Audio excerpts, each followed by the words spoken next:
Howdy, howdy, and welcome to another wonderful Trash Take. Today, I'm going to be watching the Trump announcement at the UN. I say announcement, it's just like an address to the UN, essentially. I saw that he had some issues there. Apparently, an escalator stopped the moment he stepped on it, and then a teleprompter died the second he started trying to read off it. So, it sounds like he's got some bad Mobo Jojo going down over there. He recently just banned Antifa, or designated Antifa as a terrorist organization, is what I should say. Not really banned. Antifa in America, anti-fascist, what it stands for. A lot of people use it as Gestapo tactics. They use it for open engagement to incite harassment and political violence and target journalists they disagree with and attack politicians they disagree with and intimidate people they disagree with. In America, it's a bit of an issue. They call themselves anti-fascist, yet that they engage in fascist tactics. It's a whole thing here. What you need to know is Trump yesterday, after making an announcement that Tylenol is basically causing autism, then decided to sign an executive order declaring Antifa to be a terrorist organization. And now he's over in the UN, so apparently he spent all night flying through the air. So now I wanted to watch and see what he has to say here to see if there's anything useful. So it's going to be another me watching and reacting to it. Briefly changing the speed. Let's go.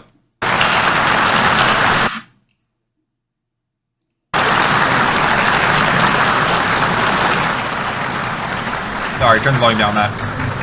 And move myself. Thank you very much. Very much appreciated. And I don't mind making this speech without a teleprompter, because the teleprompter is not working. I feel very happy to be up here with you, nevertheless, and that way you speak more from the heart. Trump can literally free ball it. This man is like the master of improv. He just says whatever the fuck comes to his head, and it might be funny, it might be sadistic. Literally no one can guess what this motherfucker's going to say next. Him not having a teleprompter doesn't mean anything. I can only say that whoever's operating this teleprompter is in big trouble. You get a finger wagger from the president. He's probably just stalling for it.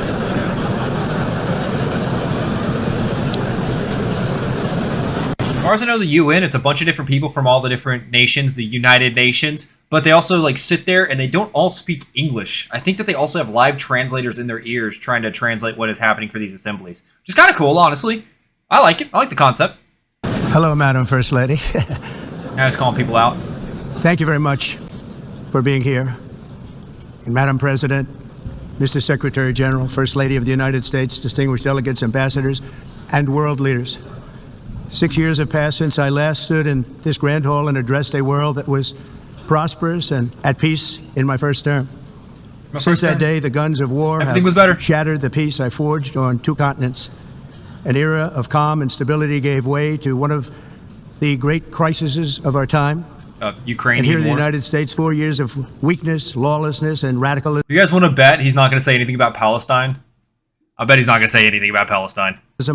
Under the last administration, delivered our nation into a repeated set of disasters. 1 year ago, our country was in deep trouble, but today, just 8 months into my administration, we are the hottest country anywhere in the world, and there is no other country even close. USA, baby. If there's one thing you could say, Trump loves his fucking country. America is blessed with the strongest economy, the strongest borders, the strongest military, the strongest friendships, and the strongest spirit of any nation. I'd say the borders it's kind of iffy on. At least it's better now than it was. Definitely the strongest fucking military, though. Goddamn, our military is more than the entire... we spend more on our military yearly than countries make doing international trade yearly. American military is hard to fucking beat. On the face of the earth. This is indeed the golden age of America. Oh, okay. We are rapidly reversing the economic calamity we inherited from the previous administration, including ruinous price increases and record-setting inflation.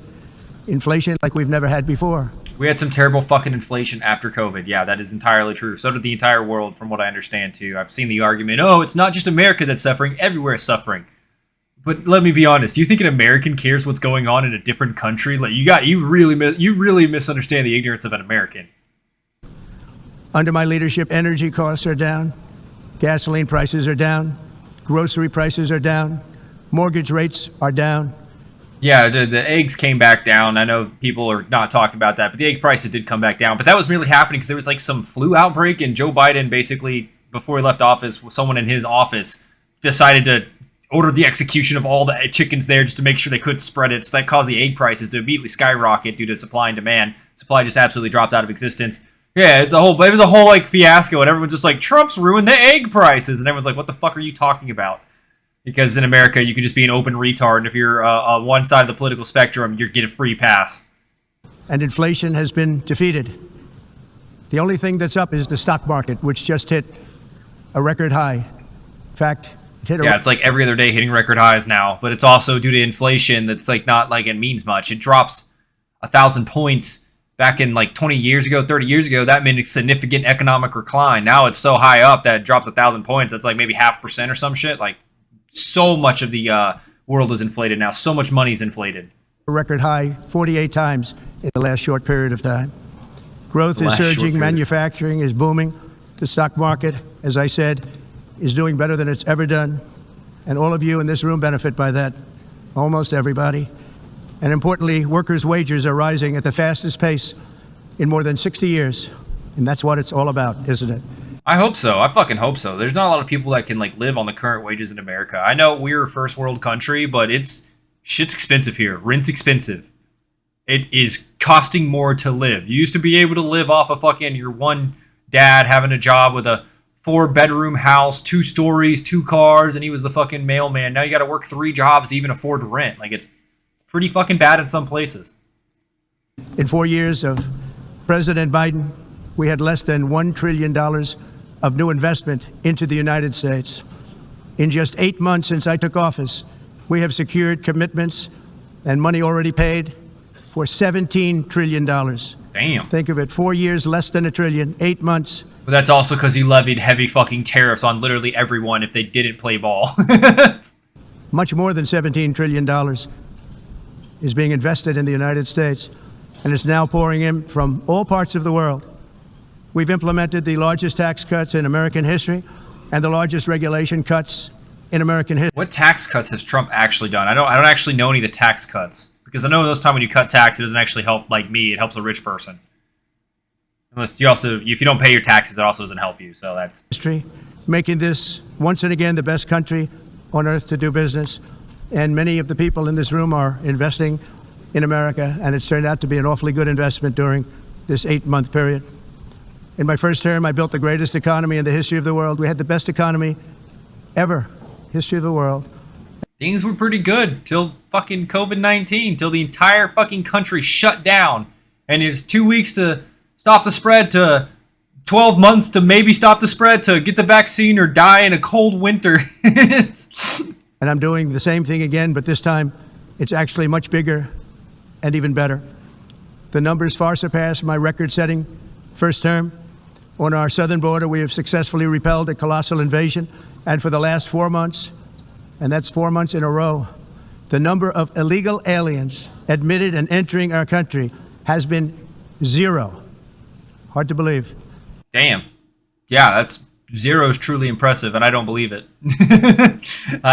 There's probably 1 or 2 that snuck through. Cartels had plenty of time to dig tunnels. Because if you look back just a year ago, it was millions and millions of people pouring in from all over the world. Yeah, because the Democrats and the leftist media was completely lying, saying that the border failed because we need new legislation to pass. And that was an entire lie. Joe Biden basically just stepped down on the entire border and stopped enforcing the border entirely. If you ran across, you were totally fine. He wouldn't enforce any bit of immigration. He wasn't allowing the agencies to do what they're supposed to do. It was a purpose play from the Democrats to try to import more people to then give them blanket citizenship to get them more votes. That's all I can see it for. That is the only thing that makes sense. There was no reason to tell such a blatant, egregious lie. Trump passed no legislation on the border since he's taking office. Not a single bill has passed through Congress.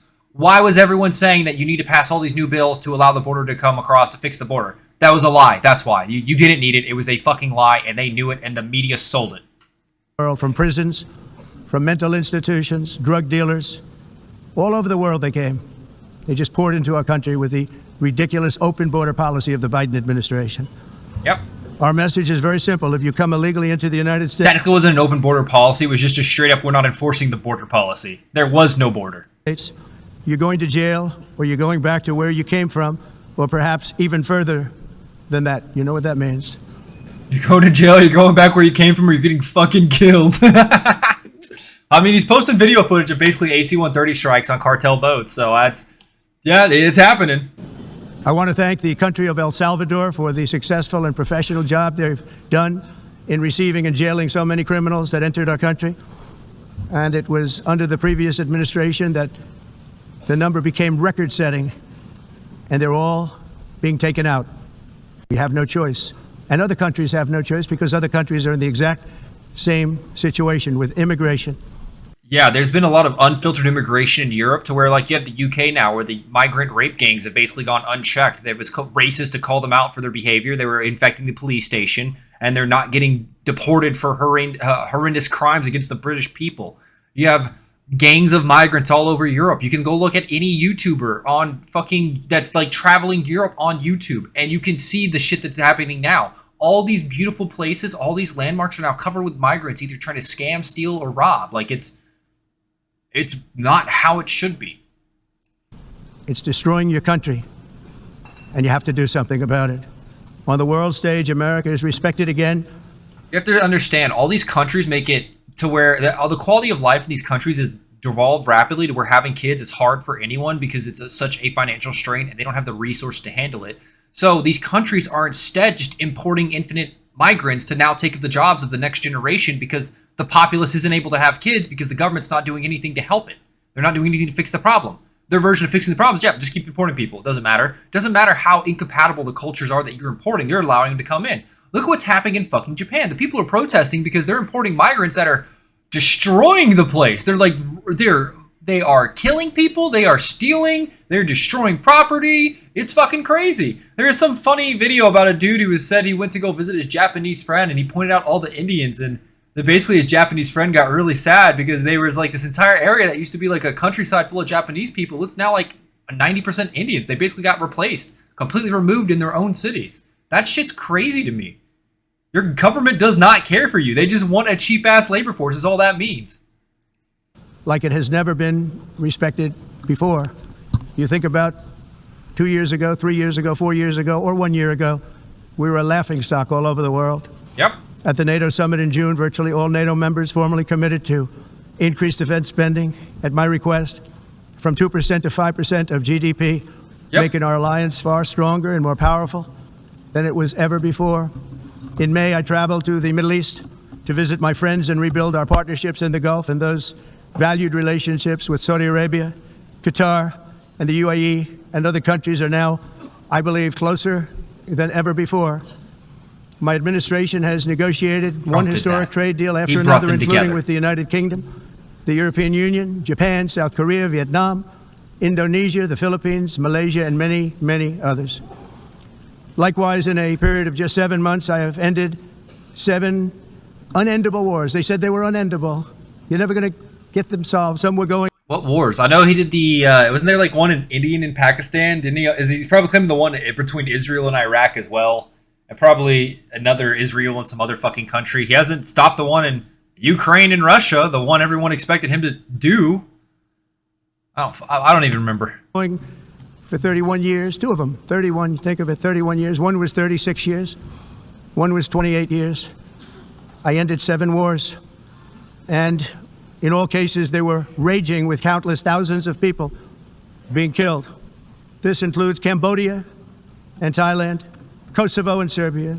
I forgot about that. Cambodia and Thailand popped off for like a week and then they stepped down. Yeah, I remember that now. The Congo and Rwanda, a vicious, violent war that was. Don't remember that at all. Pakistan and India. Yep. I remember that one. I remember seeing the terrorist video shooting the people that weren't Muslim. That was pretty fucking wild. And then India bombed the terrorist headquarters. And they killed like 3 terrorists and then killed like 50 other people that weren't terrorists. Israel and Iran. Egypt and Ethiopia. And Armenia and Azerbaijan. It included all of them. No president or prime minister. That is a pretty impressive track record. If they are attributing the peace talks to Trump, that is pretty fucking crazy. And for that matter, I know India and Pakistan is. I remember them saying they want to give him like a Nobel Peace Prize or some shit for that. No other country has ever done anything close to that. And I did it in just 7 months. 7 months, 7 wars. There's never been anything like that. I'm very honored to have done it. It's too bad that I had to do these things instead of the United Nations doing them. And sadly, in all cases... Yeah, it's funny. The United Nations basically just sits around and circle jerks. We're the only real arms of NATO or the UN that can do anything per se. We have the weapons. We have the money. It's America that's going to have to do most of the shit. Yes, the UN does a lot of groundwork to try to get establishments and to try to keep local politics under control. But at the end of the day, it's still going to be America if something goes wrong that's called on to fix big issues. The United Nations did not even try to help in any of them. Oh, I ended 7 wars, dealt with the leaders of each and every one of these countries, and never even received a phone call from the United Nations offering to help in finalizing the deal. All I got from the United Nations was an escalator that on the way up stopped right in the middle. If the First Lady wasn't in great shape, she would have fallen. She's in great shape. We're both in good shape. We both stood. The best shape ever. There's never been a better shape than my shape right now. And then a teleprompter that didn't work. These are the 2 things I got. Oh, he's fucking salty. Oh, I understand. Rightfully so. From the United Nations, a bad escalator and a bad teleprompter. Thank you very much. You people are fucking useless. And by the way, it's working now. Just went on. Thank you. I think I should just do it the other way. It's easier. Thank you very much. I didn't think of it at the time because I was too busy working to save millions of lives. That is the saving and stopping of these wars. But later I realized that the United Nations wasn't there for us. They weren't there. I thought of it really after the fact, not during these negotiations, which were not easy. Yeah, you'd expect United Nations to be like hand and foot trying to organize all these peace talks. Like you'd expect them to be on the forefront. I'd be curious to see if Trump's lying here. I don't want to say he's lying, but I'm sure I'll see some articles that maybe suggest otherwise or show the UN was doing things and it just didn't work. If they truly were doing nothing, that is fucking crazy. That being the case, what is the purpose of the United Nations? Yes. The UN has such tremendous potential. I've always said it. It has such tremendous potential. What's the fucking point if they don't do anything? But it's not even coming close to living up to that potential. For the most part, at least for now, all they seem to do is write a... The fucking title at the bottom, UN, President Trump, UN did not try to help stop wars. really strongly worded letter, and then never follow that letter up. It's empty words, and empty words don't solve war. The only thing that solves war and wars is action. Now, after ending all of these wars and also earlier negotiating the Abraham Accords, which is a very big thing for which our country received no credit, never receives credit. Everyone says that I should get the Nobel Peace Prize for each one of these achievements. But for me... I remember, I think India and Pakistan, maybe Thailand and Cambodia. I could be wrong about that. But I do remember like 2 countries or something saying some shit about that, and I didn't understand why at the time. I kind of half had my ear into the ground with politics after Trump got elected, and then I like completely pulled it out, and now I'm kind of like locking back in. So there's a lot of like shit Trump's done in the past few months. I've got no idea, to be honest.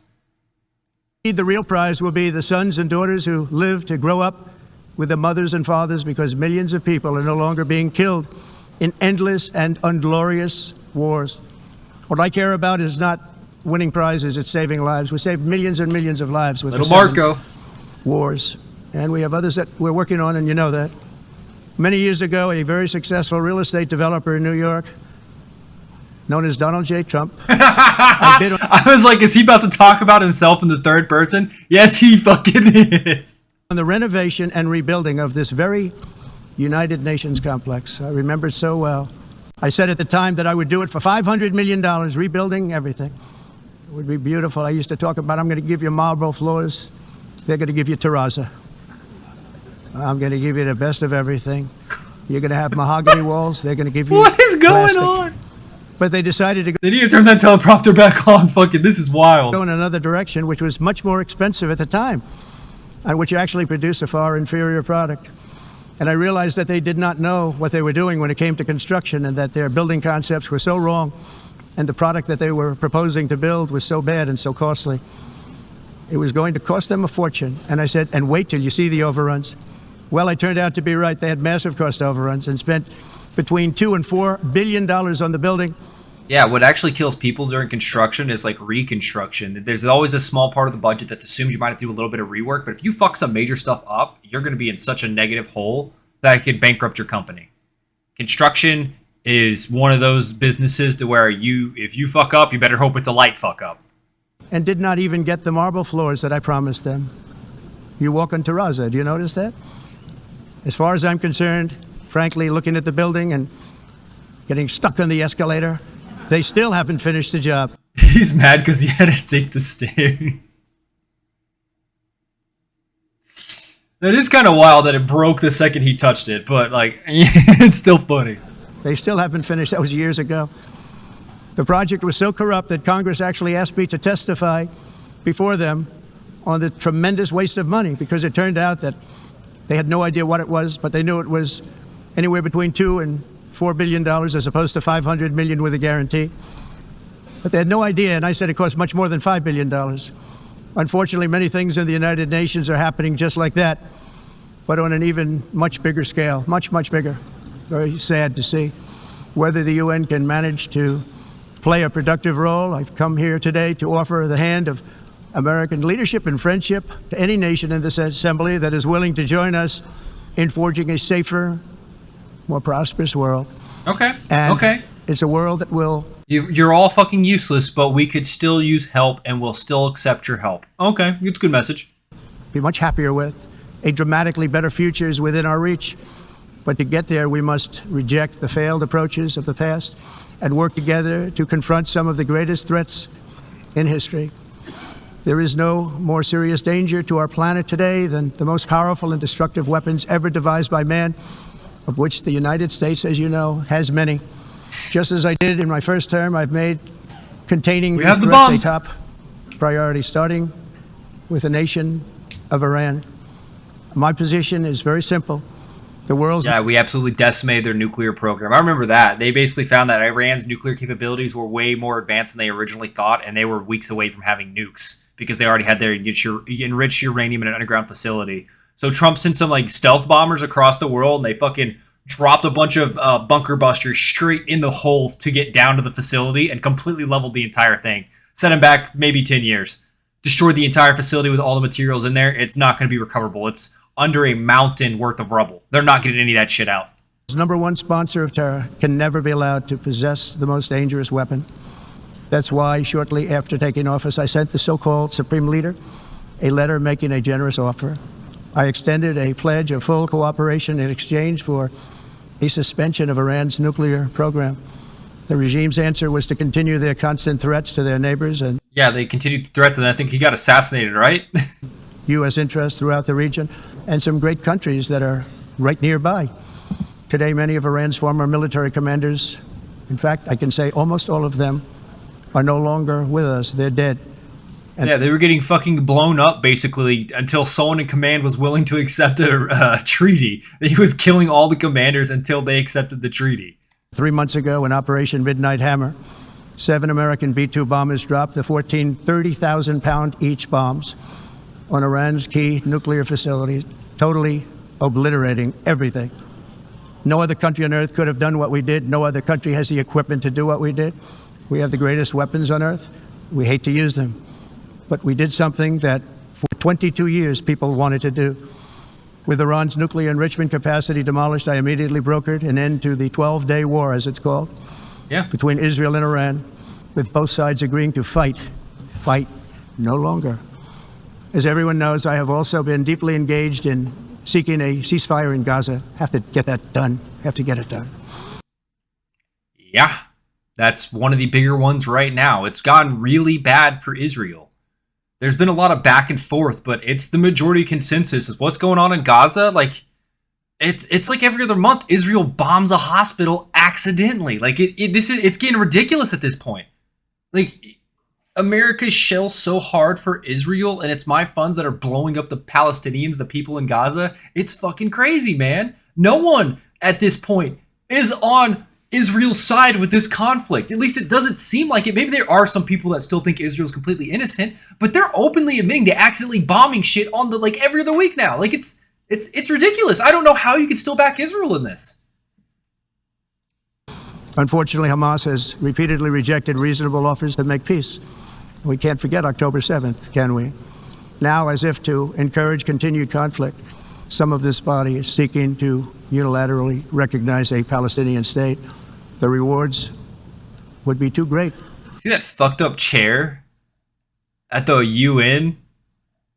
Leaders of the world, and the chairs are fucking destroyed. That's kind of funny. For Hamas terrorists, for their atrocities, this would be a reward for these horrible atrocities. Yeah, right there on the left. The chair's fucking destroyed. We're at the goddamn UN. We can't even have nice chairs? That's crazy. Including October 7th, even while they refused to release the hostage. Yeah, October 7th was the point where I was like, okay, Palestinians and the people are retarded. But it wasn't Palestinians. It was Hamas, a terrorist organization operating out of Palestine and using the Palestinian people as a fucking meat shield.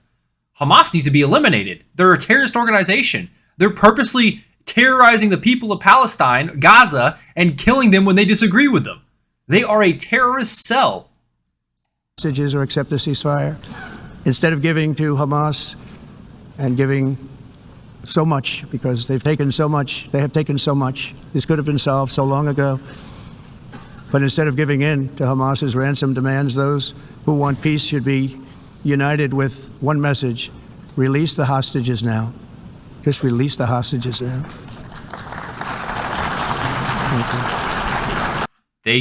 All the hostages should be released, yes. And I think the only reason Hamas isn't doing it is because that's the only thing saving them from complete, total annihilation. I feel like that's the only thing kind of stopping Israel at this point, is them blowing up their own people accidentally. Recognizing Palestine, a Palestine state benefits Hamas. Wait. Did Trump say that just now? Did I completely miss As we've that? got to come together, and we will come together. Got to get it done. We have to stop the war in Gaza immediately. We have to stop it. We have to get it done. We have to negotiate. Immediately have to negotiate peace. We got to get the hostages back. We want all 20 back. We don't want 2 and 4. As you know, I thought they already released a lot of the hostages. I didn't know they still had more, to be honest. along with Steve Witkoff and others that helped us, Marco Rubio, we got most of them back. We were involved in all of them. But I always said the last 20 are going to be the hardest, and that's exactly what happened.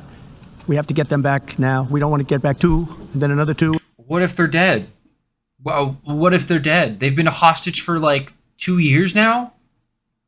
And then 1, and then 3.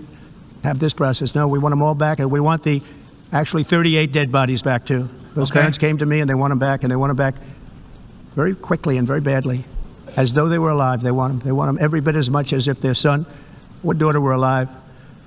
I've also been working relentlessly, stopping the killing in Ukraine. I thought that would be, of the 7 wars that I stopped, I thought that would be the easiest because of my relationship with President Putin.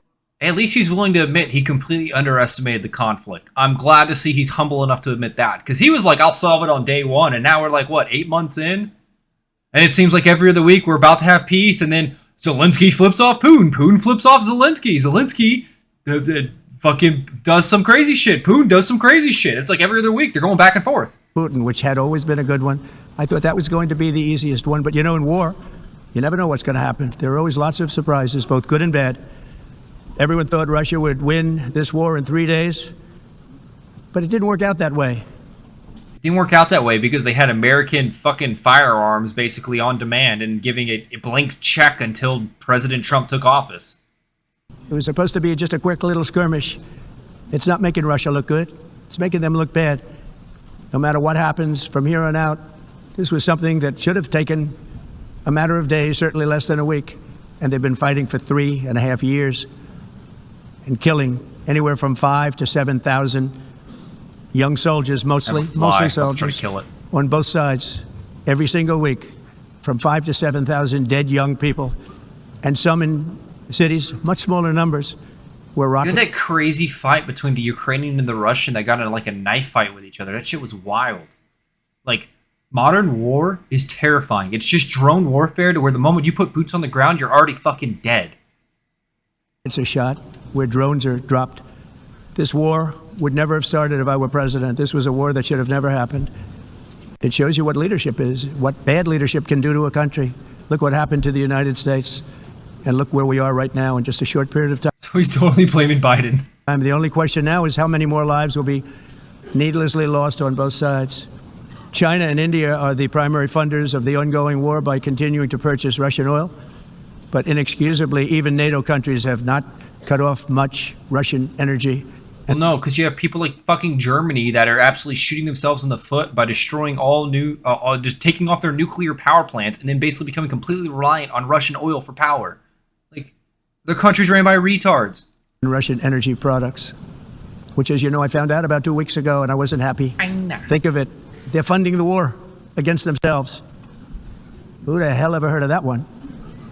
In the event that Russia is not ready to make a deal to end the war, then the United States is fully prepared to impose a very strong round of powerful tariffs, which would stop the bloodshed, I believe, very quickly. But didn't we already like sanction the fuck out of Russia and it basically did nothing? for those tariffs to be effective, European nations, all of you are gathered here right now, would have to join us in adopting the exact same measures. Yeah. I mean, you're much closer to this. We have an ocean in between. You're right there. And you're Which is what Zelensky said, is like after Russia's crossed the water, they're coming for you next to him. They're using the Oval Office. And everyone's like, what the fuck? Europe has to step it up. They can't be doing what they're doing. Russia They're buying oil and Federation, are gas they just from streaming Russia it? while they're fighting Russia. It's embarrassing to them. And it was very embarrassing to them when I found out about it, I can tell you that.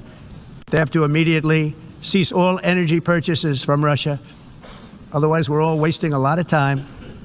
So I'm ready to discuss this. We're going to discuss it today with the European nations, all gathered here. I'm sure they're thrilled to hear me speak about it, but that's the way it is. I like to speak my mind and speak the truth. As we seek to reduce the threat of dangerous weapons today, I'm also calling on every nation to join us in ending the development of biological weapons once and for all. And biological is terrible, and nuclear is even beyond, and we include nuclear in that. Like COVID, like that? We want to have a cessation of the development of nuclear weapons. We know, and I get to view it all the time. Sir, would you like to see? And I look at weapons that are so powerful that we just can't ever use them. If we ever use them, the world literally might come to an end. Yeah, they're like, the Tsar Bomba was the largest one ever exploded, and it was a Russian nuke. And then, what do you call it? The CIA leaked plans that we had one that was 4 times the megaton yield of the Tsar Bomba, and then that basically just ended the race for the nukes, because people were designing some with yields that would destroy the planet, literally strong enough to like crack the fucking planet. They were like, this would wipe half a continent off the world map forever. Like, we had some crazy fucking nukes we were not building, but designing or planning to build, to have the blueprints to build. There would be no United Nations to be talking about. There would be no nothing. Just a few years ago, reckless experiments overseas gave us a devastating global pandemic. COVID. Yet despite that worldwide catastrophe, many countries are continuing extremely risky research into bioweapons and man-made pathogens. This is unbelievably dangerous. Looking at you, China. To prevent potential disasters, I'm announcing today that my administration will lead an international effort to enforce biological weapons convention, which is going to be meeting with the top leaders of the world by pioneering an AI verification system that everyone can trust. Hopefully the UN can play a constructive role, and it will also be one of the early projects under AI. Let's see how good it is, because a lot of people are saying it could be one of AI biological verification? What the fuck? the great things ever, but it also can be dangerous, but it can be put to tremendous use and tremendous good, and this would be an example of that. Not only is the UN not solving the problems it should, too often, it's actually creating new problems for us to solve. The best example is the #1 political issue of our time, the crisis of uncontrolled migration. It's uncontrolled. Your countries are being ruined. The United Nations is funding an assault on Western countries. When you let people into your country that have no values that you have, that want everything for free, and will just treat like it's a fucking GTA private server, your government needs to be gone. You need to start voting new people in. I'm not saying kill them. Like, they need to be out of power immediately. They have lost such interest, and they are such wealthy elites now that they do not have anything in common with the common man. They don't have to fear about anything ever happening to them because they all have private security. They all have enriched mansions with security.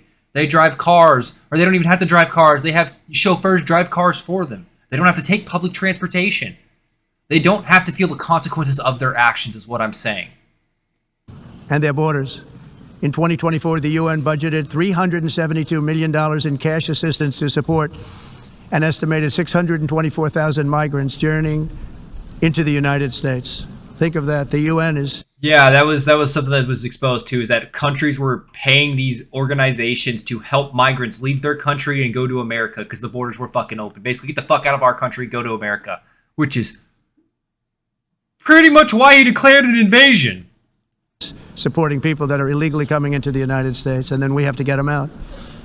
The UN also provided food, shelter, transportation, and debit cards to illegal aliens. Can you believe that? on the way to infiltrate our southern border. Millions of people came through that southern border. Just a year ago, millions and millions of people were pouring in, 25 million altogether over the 4 years of the incompetent Biden administration. And now we have it stopped, totally stopped. In fact, they're not even coming anymore because they know they can't get through. But what took place is totally unacceptable. The UN is supposed to stop invasions, not create them and not finance them. In the United States, we reject the idea that mass numbers of people from foreign lands can be permitted to travel halfway around the world, trample our borders, violate our sovereignty, cause unmitigated crime, and deplete our social safety net. We have reasserted that America belongs to the American people, and I encourage all countries to take their own stand in defense of their citizens as well. You have to do that because I see it. I'm not mentioning names. I see it, and I can call every single one of them out. You're destroying your countries. They're being destroyed. Europe is in serious trouble. They've been invaded by a force of illegal aliens like nobody's ever seen before. Illegal aliens are pouring into Europe. Nobody has ever, and nobody's doing anything to change it, to get them out. It's not sustainable. Just on a tangent. And because they choose to be politically correct, they're doing just absolutely nothing about it. That's what happened in the UK. They're ignoring the obvious signs that the immigrants are not integrating to their society. They're ignoring the obvious signs. They're allowing some horrendous crimes to be committed against the people who are citizens there by foreign immigrants. They don't fear the government. They don't fear the consequences of their actions. They treat it like a private GTA server. You need to have some serious actions to make the immigrants understand you're either going to conform and be a productive member of society or you're not going to be in our society. That's what needs to happen everywhere. And I have to say, I look at London where you have a terrible mayor, terrible mayor. And it's been so changed, so changed. Now they want to go to Sharia law. But you're in a different country. You can't do that. Both the immigration and their... they're letting... The immigration in the UK is letting in some radically extremist Muslims that are trying to implement and trying to advocate for Sharia law, which is basically where Muslim culture is dominant. Everyone will conform to it. And if you don't conform to it, you basically get killed. It is the absolute most extreme religion you could possibly have imported into your country, and they're letting it come in mass to where these people are able to organize, and they're now trying to take political office. Tell me that sounds like a competent government working in the best interest of the people. Tell me that sounds like a competent government. Suicidal energy ideas will be the death of Western Europe if something is not done immediately. This cannot be sustained. What makes the world so beautiful is that each country is unique. But to stay this way, every sovereign nation must have the right to control their own borders. You have the right to control your borders, as we do now, and to limit the sheer numbers of migrants entering their countries and paid for by the people of that nation that were there and that built that particular nation at the time. They put their blood, sweat, tears, money into that country, and now they're being ruined. Proud nations must be allowed to protect their communities and prevent their societies from being overwhelmed by people they've never seen before, with different customs, religions, with different everything, where migrants have violated laws, lodged false asylum claims, or claimed refugee status for illegitimate reasons. Yeah, there was a guy in the UK who was a migrant who said he was 15 and he sexually assaulted a bunch of girls at school, and they found he was 25. This is the kind of shit these people are doing, and no one at immigration is stopping it until someone's already sexually assaulted. What the fuck is going on? Thank God that isn't happening here. They should, in many cases, be immediately sent home. And while we will always have a big heart for places and people that are struggling and truly compassionate, answers will be given. We have to solve the problem. You need to show empathy for people that are actually deserving of empathy, not people that are just trying to find the first hot bed, the hottest meal they can, the freest house they can, the most amount of money humanly possible. Some of these people are just literally going to a foreign country to just be a leech on the system, and they don't want to do anything but get all the free shit the government's giving them. That's it. They have no intent to. They might commit crime. They might just sit home all day. Who fucking knows? That's not a productive member of society. Problem, and we have to solve it in their countries, not create new problems in our countries. And we are very helpful to a lot of countries that are just not able to send their people anymore. They used to send them to us in caravans of 25, 30,000 people each. These massive caravans of people pouring into our country, totally unchecked and unvetted. But not anymore. According to the Council of Europe in 2024, almost 50% of inmates in German prisons were foreign nationals or migrants. In Austria, the number was 50. Yeah, that's kind of crazy that your prison system's now being completely overwhelmed by immigrants. That means the immigrants you were letting in are not productive members of society. That is a massive red flag. But if you bring that up, people call you racist because they're fucking stupid and they don't actually want to talk real arguments. They want to take a moral high ground of being that most empathetic good humanly possible, where your suicidal empathy is now getting your people and the people around you killed.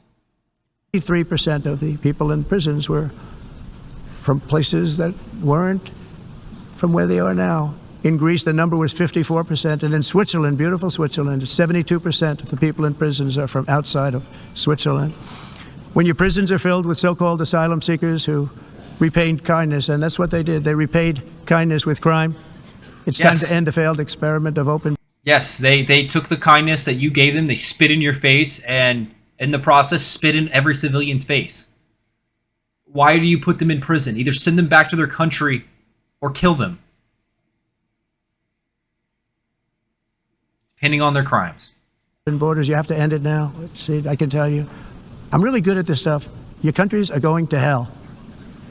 In America, we've taken bold action to swiftly shut down uncontrolled migration. Once we started detaining and deporting everyone who crossed the border and removing illegal aliens from the United States, they simply stopped coming. They're not coming anymore. We're getting a lot of credit, but they're not coming anymore. This was a humanitarian act for all involved, because on the trips up, thousands of people a week were dying. People are dying. Women are getting raped by cartels and coyotes. You have human trafficking, human smuggling. Like, it's not a glorious journey. That's why that one game studio that was advertised by Microsoft that was trying to make some emotional hero's journey of traveling from South America to America and crossing the border illegally was fucking crazy. It's fucking crazy. These people are mentally retarded. Women were being raped. Nobody's ever seen anything like it. Raped, horribly beaten, human trafficked. On the trip up, the journey up, it was a long walk. It was a long, arduous journey, indeed. It was also a historic victory against human trafficking throughout the region. What we did was a victory, and we saved so many lives of people that wouldn't make the journey. That journey was loaded up with death. It was loaded up with violence on all sides. The people that were journeying and the people that were watching the others journey. You had mass amounts of human going through multiple countries, unchecked, unfiltered, free reign, essentially. People go missing. No one's asking questions. People are going to die. Up with death. Dead bodies all along the roads of jungles to get up. They go through jungles. They go through areas so hot you couldn't breathe. They were dying of suffocation. Areas so hot that you couldn't breathe. Dead bodies all over. That's kind of crazy. By them not coming, we're saving tremendous numbers of lives. My people have done a fantastic job in doing what they did, and the American public agrees with it. I mean, I was very proud to see this morning have the highest poll numbers I've ever had. Part of it is because of what we've done on the border. I guess the other part is what we've done on the economy. Joe Biden's policies empowered murderous gangs, human smugglers, child traffickers, drug cartels, and prisoners from all over the world. The previous administration also lost nearly 300,000 children. Think of that. They lost more than 300,000 children, little children. Yeah, the massive amount of children that went missing come across our southern border is fucking crazy. And the Biden administration just like, nope, we're not saying anything about it. Yep, we're not going to mention it. Oh, yep, we're out of here. No accountability. Fucking glorious leadership. Children who were trafficked into the United States on the Biden watch, many of whom have been raped, exploited, and abused, and sold. Sold. Nobody talks about that. The fake news doesn't write about it. With many others, No, because Democrats don't actually look to see what's going on. They just think what they're doing is good, and they don't live in the cities or border states to actually see the consequences of their actions. That's exactly right.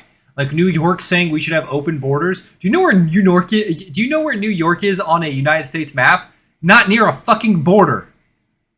Children who are missing or dead. And we found a lot of these children, and we're sending them back, and we've been sending them back to their parents. They said, nobody knows who they are. They said, where do you come from? And they'll give us a country, and we'll find out, and we'll figure it out, and we'll bring them back to their homes. And the mother and father rush to the door, and their tears in their eyes. They can't believe that they're seeing their son or daughter, their little son or daughter again. We've done almost 30,000 of them so far. Damn. Any system that results in the mass trafficking of children is inherently evil. Yet that is exactly what the globalist migration agenda has done, and it's what it's all about. Well, they think they're doing more good than harm, so they're ignoring the harm that's being done. That's exactly what's happening. It's the selective empathy. I'm doing good because maybe I'm helping someone get here, ignoring everything bad that could possibly happen and any consequences of their actions in the process. In America, those days, as you know, are over. The Trump administration is working, and we are continuing to work to track down the villains that are causing this problem. And also, as I said, to get back the 30,000 we've already returned. Now I think we're going to have another. We're going to find a lot.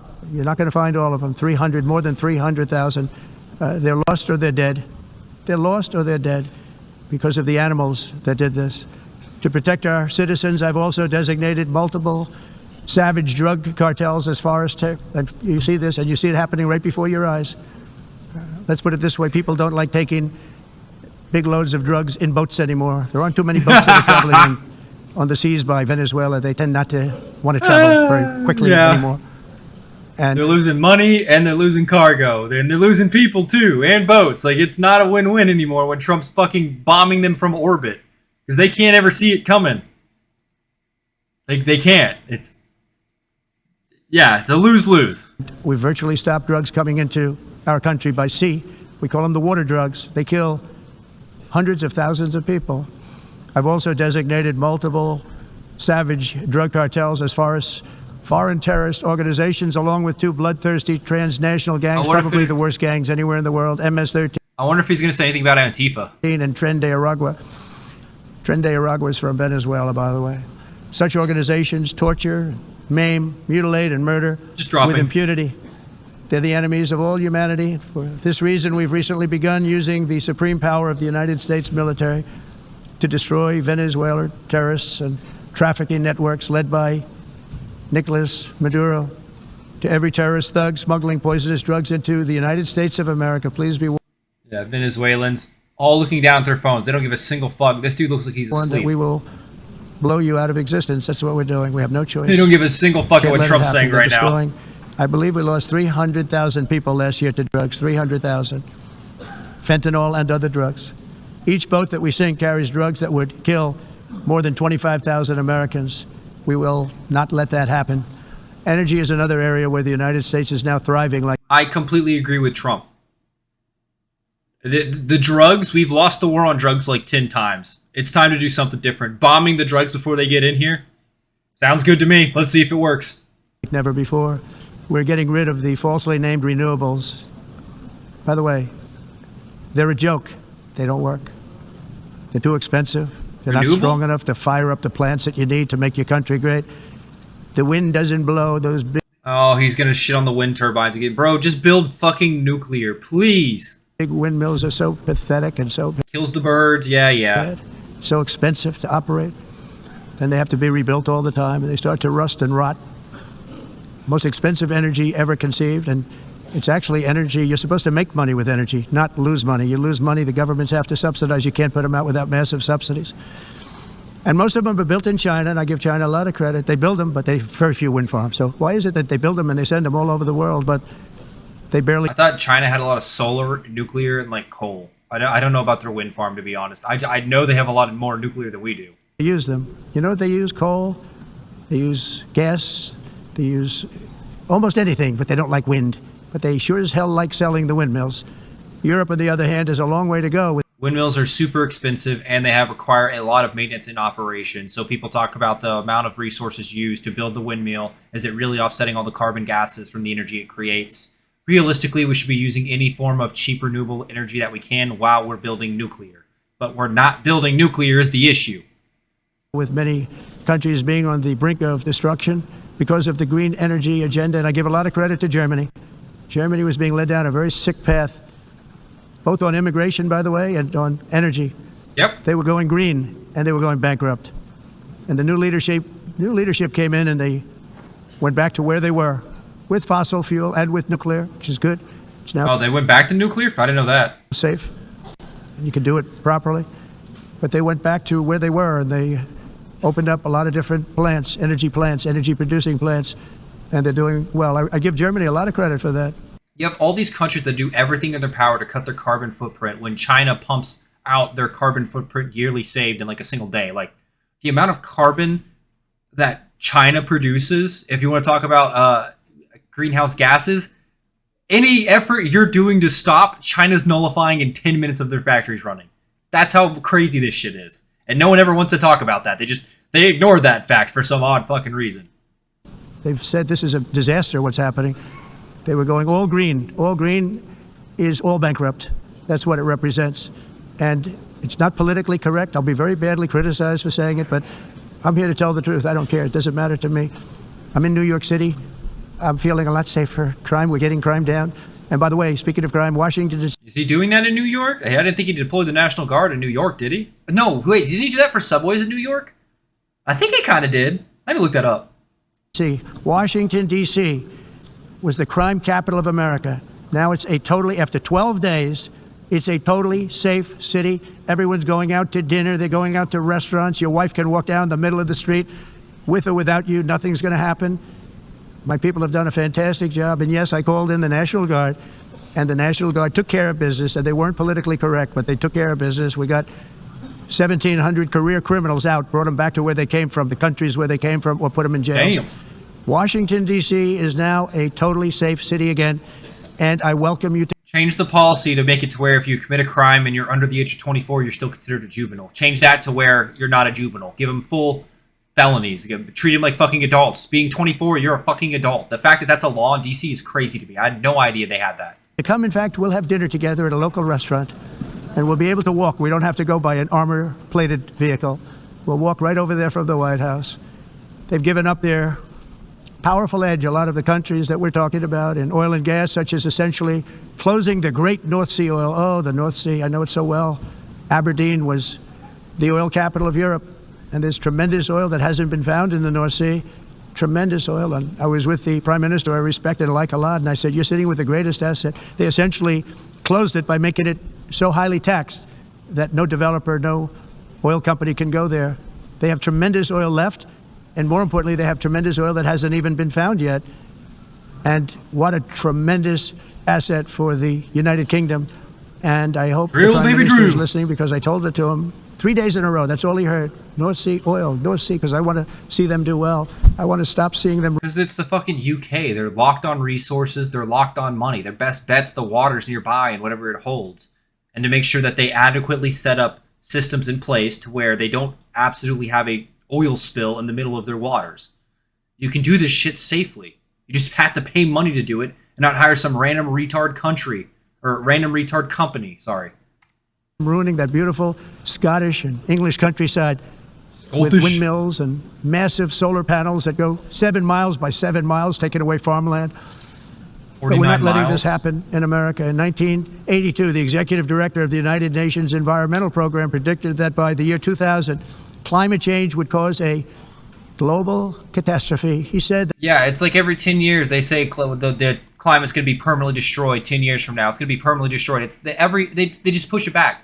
That's why it's like climate guessers. They're like weather guessers, not weathermen, weather guessers. They don't actually have a good idea. They think we're affecting the environment, but it's really hard to actually tell because of how complex the atmosphere is in America, or is in the world. Sorry, not just America.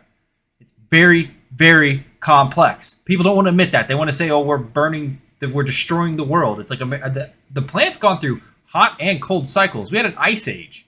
It goes through cycles. We could be doing jack shit right now, or we could be destroying it faster than we ever thought, and it's too late anyways. It's guessing. That it will be irreversible, as any nuclear holocaust would be. This is what they said at the United Nations. What happened? Here we are.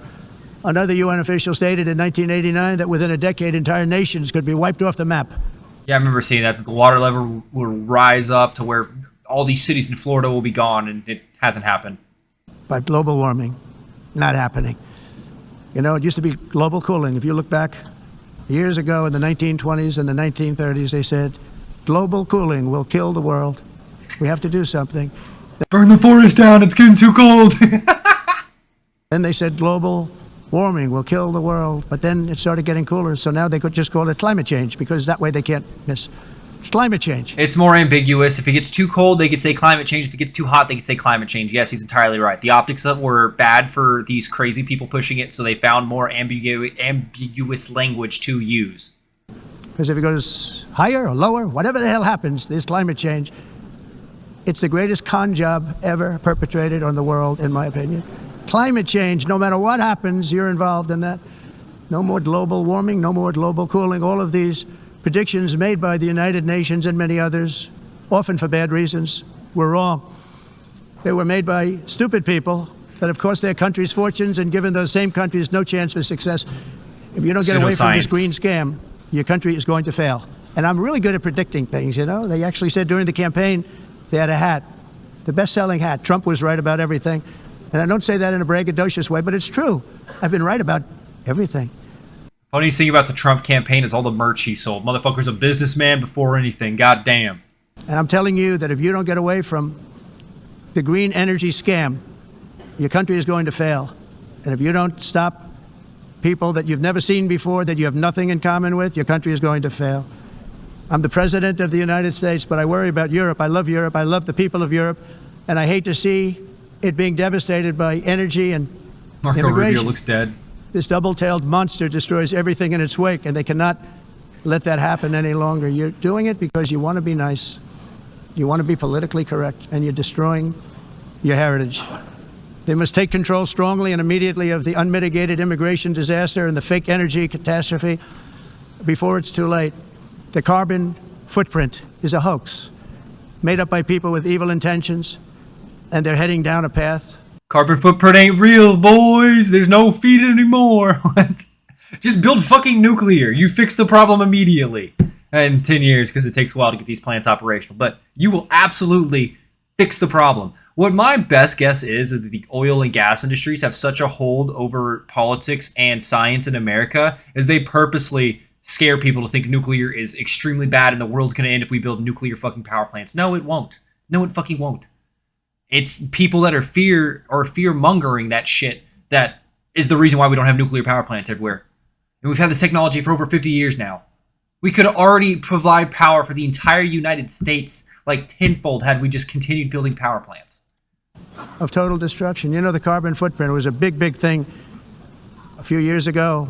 I remember hearing about the carbon footprint, and then President Obama would get into Air Force One, a massive Boeing 747. That's right, and then we have Taylor Swift driving a 20 gigaton airplane to go 10 feet down the aisle to go get her groceries from the store. Like, the carbon footprint is not that easily offset if you really want to do the carbon net positive, net carbon shit. Because you got to understand, there's always millionaires and billionaires that fly planes literally fucking everywhere without a care in the world. Every single time. It's why it's so crazy to me. Like, you're turning your lights off at your house. Yes, it's noble. You shouldn't waste energy. But at the same time, don't actually think that you're going to stop global warming with that. We have bigger problems. If you want to talk about carbon, you talk about all the fucking idiots with planes that fly wherever the fuck they want 20 times a day with 30 different planes going all over the place.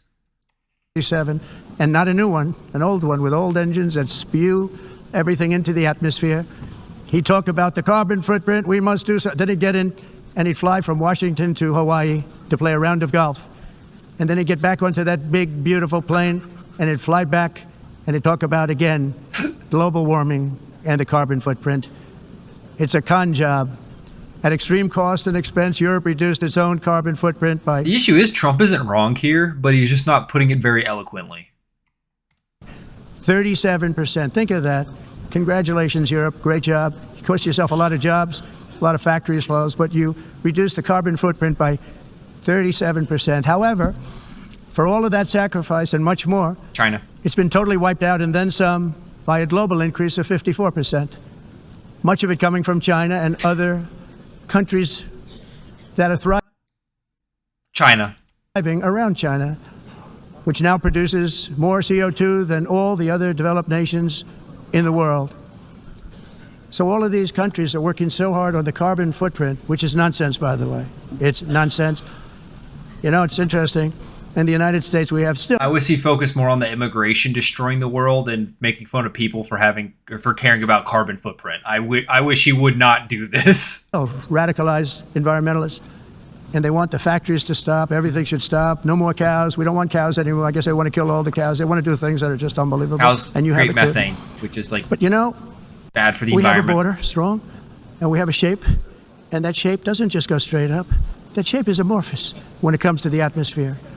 And if we had the most clean air, and I think we do, we have very clean air. We have the cleanest air we've had in many, many years. But the problem is, Cleanest. They've never seen air like this. They take one whiff and then, yep, that's American air, baby. is that other countries, like China, which has air that's a little bit rough, it blows. And no matter what you're doing down It goes across their borders into other countries. Yes, it's basically affecting the entire world. So to ignore what China's doing is asinine. here, the air up here tends to get very dirty because it comes in from other countries where their air isn't so clean. Yep. And the environmentalists refuse to acknowledge that. Same thing with garbage. Well, it's not that they refuse to acknowledge it. Is there's the theory is China's paying a lot of these NGOs or a lot of these environmental organizations to pump this information out, to pump these studies out, and part of them getting paid is them getting to admit facts of the case. This is just me being a schizo, but it's the only answer that makes sense. Them ignoring very obvious factors in this equation that shouldn't require your PhD level to examine. Them ignoring very obvious factors. In Asia, they dump much of their garbage right into the ocean. And over about a 1 week and 2 week journey, it flows right past Los Angeles. You've seen it. Massive amounts of garbage, almost too much to do anything about. Flowing past Los Angeles, past San Francisco. And then somebody will get in trouble because he dropped a cigarette on the beach. No, fuck that guy who dropped the cigarette too. No, fuck that guy. Fuck that guy. The whole thing is crazy. If you're fucking littering, you're a bitch. Primary effect of these brutal green energy policies has not been to help the environment, but to redistribute manufacturing and industrial activity from developed countries that follow the insane rules that are put down to polluting countries that break the rules and are making a fortune. They're making a fortune. European electricity bills are now 4 to 5 times more expensive than those in China. And It's happening in America too, because they're setting up a bunch of AI plants all over, and they're tapping to the regular power grid. That's causing mass fluctuations and increasing the demand of the power grid, which is then going on to all the consumers. I've seen a few anecdotal evidence on that on social media. I haven't looked into it too much, but it is something interesting. That's why we need more power. We need more green power, if you want to say that, and that's nuclear, baby. 2 to 3 times higher than the United States, and our bills are coming way down. You probably see that our gasoline prices are way down. You know, we have an expression, drill. Gas is cheap right now. Nós reduzimos os custos de energia porque nós faremos como vamos fazer tudo isso, reduzir os custos de energia e os custos diminuíram nos Estados Unidos. I don't want to hear some French tar. Por exemplo, se você olhar Electric costs nos países em approximately faturas de energia, 100 heat-related deaths. nós não mas nós nos Estados Unidos What the fuck is happening? conseguimos usar eles e evitar aumento da temperatura, porque é muito caro também usar nada e ninguém usa Pretending to stop the global tudo isso. hoax. The A Whoever's filming this needs to be fired. Esse agenda mundialista não tem nenhum sentido. entire societies must be rejected. All right, so it does sound as though that feed of President Trump that is being provided by the United Nations is now switching between several languages for some reason. We are trying to get it from another source, so we are going to try it from this one. This is Reuters, to see if that does fix the problem. The global warming hoax. No. The entire globalist concept of asking successful industrial He got too powerful with the global warming that now they're censoring him on the UN. They're trying to act like it's technical difficulties. It's Trump from the top rope showing him he ain't going to deal with this. and radically disrupt their entire societies must be rejected completely and totally, and it must be immediate. That's why in America I withdrew from the fake Paris Climate Accord, where, by the way, America was paying so much more than every country. Others weren't America paying. pays for China didn't everything. have to pay until 2030. Russia was given an old standard that was easy to meet, a 1990 standard. For the United States, we're supposed to pay like $1 trillion. And I said, this is another scam. The fact is, the United States has been taken advantage of by the world for many, many years, but not any longer, as you probably noticed. I unleashed massive energy production and signed historic executive orders to hunt for oil, but we don't have to do much hunting because we have the most oil of any nation anywhere. Oil and gas in the world. And if you add... I know when Joe Biden took office, he immediately stopped the Keystone Pipeline. I wonder if Trump's resumed that, because that was supposed to be a big oil thing that connected from Alaska to America to give us way cheaper oil. I don't ever know if that... I don't even know if that's ever going to come back or what. Coal. We have the most of any nation in the world. Clean, I call it clean, beautiful coal. You can do things today with coal that you couldn't have done 10 years ago, 15 years. So I have a little standing order in the White House. Never use the word coal, only use the words clean, beautiful coal. Sounds much better, doesn't it? But we stand ready to provide any country with abundant, affordable energy supplies if you need them, when most of you do. We're proudly exporting energy all over the world. We're now the largest exporter. In the United States, we want trade and robust commerce with all nations, everybody. We want to help nations. We're going to help nations. But it must also be fair and reciprocal. The challenge with trade is much the same with climate. We're going to help nations, but it better be fair. I don't think that's helping. I'm going to be quite honest. I don't think you help someone expecting a fair trade in return. Helping them normally comes from the kindness of your heart. That's normally what is expected when you're helping someone. I might have cut him off too short there, but that was just too funny. The countries that followed the rules, all their factories have been plundered. It's really sad to watch. They've been broken. They've been broken by countries that broke the rules.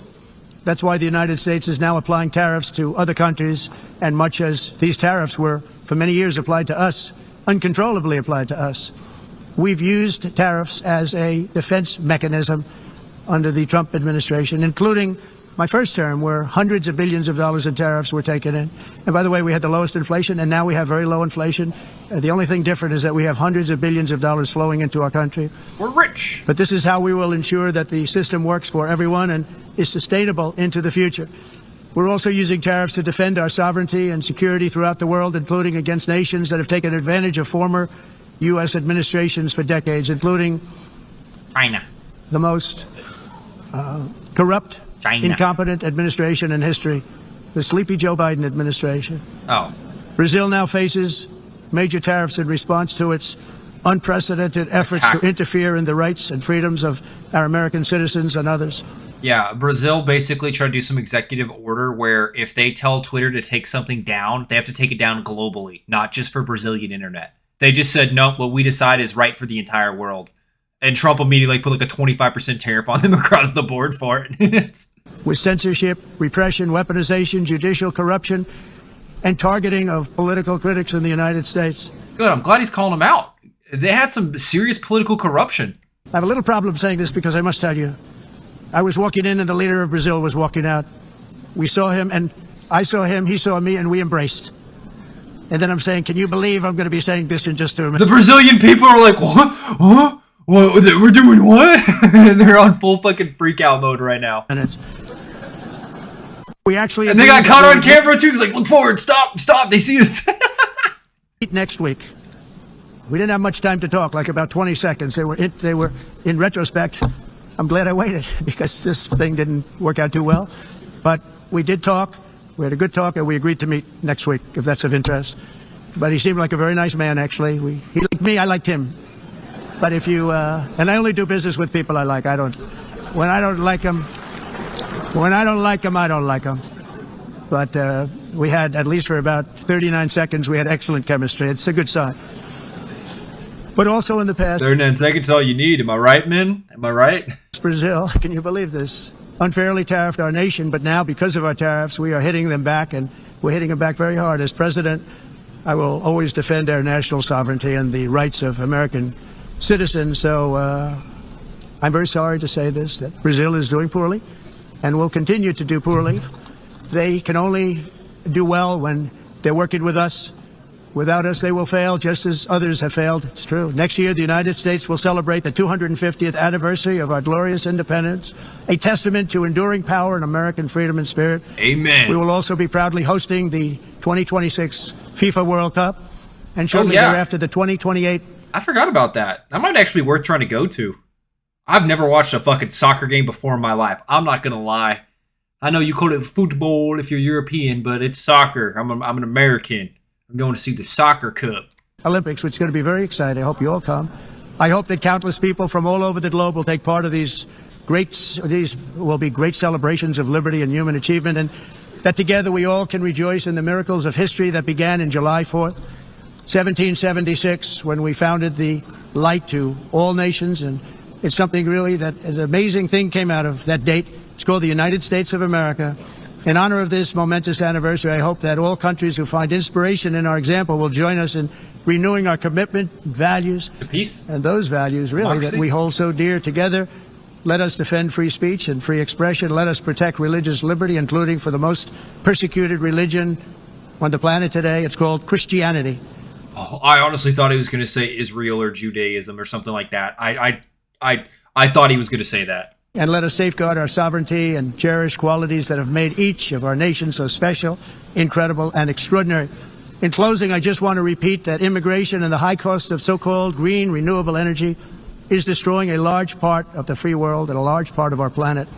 Countries that cherish freedom are fading fast. He hates that green energy. He hates it. That's because of their policies on these two subjects.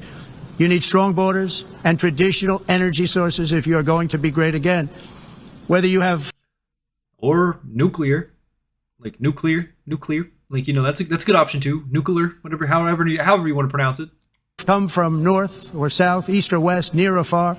Every leader in this beautiful hall today represents a rich culture, a noble history, and a proud heritage that makes each nation majestic and unique, unlike anything else in human history or any other place on the face of the earth. From London to Lima, from Rome to Athens, from Paris to Seoul, from Cairo to Tokyo and Amsterdam to right here in New York City, we stand on the shoulders of the leaders and legends, generals and giants, heroes and titans who won and built our beloved nations, all of our nations, with their own courage, strength, spirit, and skill. Our ancestors climbed mountains, conquered oceans, crossed deserts, and trekked over wide open plains. They charged into thunderous battles, plunged into grave dangers, and they were soldiers and farmers and workers and warriors and explorers and patriots. They built towns into cities, tribes into kingdoms, ideas into industries, and small islands into mighty empires. You're a part of all of that. They were champions for their people who never gave up and who never, ever gave in. Their values defined our national identities. Their visions forged our... He's talking about national heritage. Okay. He was rambling for so long there, I lost my train of thought and then realized what the fuck is he talking about. Magnificent destiny. Everybody in this room is a part of it in your own way. Each of us inherits the deeds and the myths, the triumphs, the legacies of our own heroes and founders who so bravely showed us the way. Our ancestors gave everything for homelands that they defended with pride, with sweat, with blood, with life, and with death. Now the righteous task of protecting the nations that they built belongs to each and every one of us.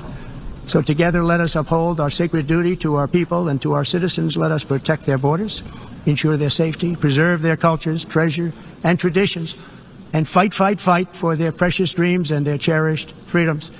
And in friendship and... Not a bad message to the world. Really a beautiful vision. Let us all work together to build a bright, beautiful planet, a planet that we all share, a planet of peace and a world that is richer, better, and more beautiful than ever before. That can happen. It will happen. It will happen, and I hope it can happen and start right now, right at this moment. We'll turn it around. We're going to make our countries better, safer, more beautiful. We're going to take care of our people. Thank you very much. It's been an honor. So basically, he's just saying, or basically to summarize by him talking about immigration, unfiltered immigration is pretty a dumb idea and is going pretty piss poor for all these countries. And then green energy is fake, but you need actual energy. I guess.